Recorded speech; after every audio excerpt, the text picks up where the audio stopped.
Ki te rohe o Manurewa ki Tāmaki Makaurau i rau pi atu te rau tāngata ki te tangi ki tō rātau pāpa a George Hori Pomana. Mōna i kōkiri ake i te marae o te pauherenga waka i te kura tuarua o James Cook i Manurewa. Hei tā te kepa Sterling mātanga mā tauranga reo Māori anō hoki, he kaha tonu no Pomana ki te whakau i te reo Māori ki ngā kura auraki, anei rā ripeka timutimu. Mei korea Hori Pomana, kua kore pea te ahurea Māori ki konei. Ka titoro atu i tātou i Nainiga ki te tono ngā tohu Māori, nā Hori Pomana.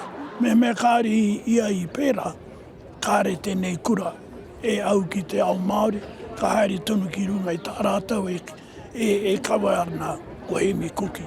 Ana ka humai tia ko te reo Pākehā me ona kaupapa katoa. Tātai whatua ki tarangi! Mautamu! Tātai tangata ki te whenua! Ngārana! E rongo ana i te aue o te iwi i te tōnga mai o Pomana ki runga i te marae, nāna hoki i whakatū i te tau 94. E tangata whakapono tūturu i te āhuatanga o ngā tamariki katoa e haere maina ki tēnei o ngā kura. E halei te mea e tirohia nei e ia e rereke tēnei he rereke, e hana tērei te tirohanga o tēnei o ngā tangata. Kia e ori te katoa nā rātou, me hapai me awhi te katoa. Wā, ko te wāhanga Māori! Hau pūtake! Ranganguru nei!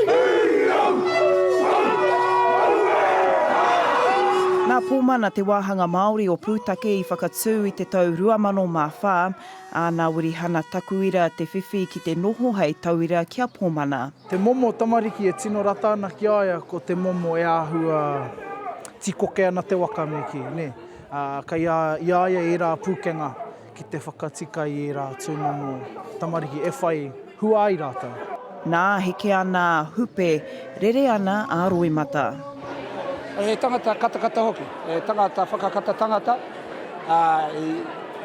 i rate i wā maua nei, wā maua ke kōrero, ka wera tau ki aia, a wera tau i aia, ka wero mai, koe e tera ko te ahui wai o ni ana. Tino ho tērā noku. Ko tāku nei e hori, kei te riri au ke a koe haere koe i te rangi nei. Ka wai hoki tō kura, rātau, mawai e cheki. Me rere koe ki te rangi, ka tahi koe ka titiro mai i ngā rā katoa, ko te wairua cheki o tō kura.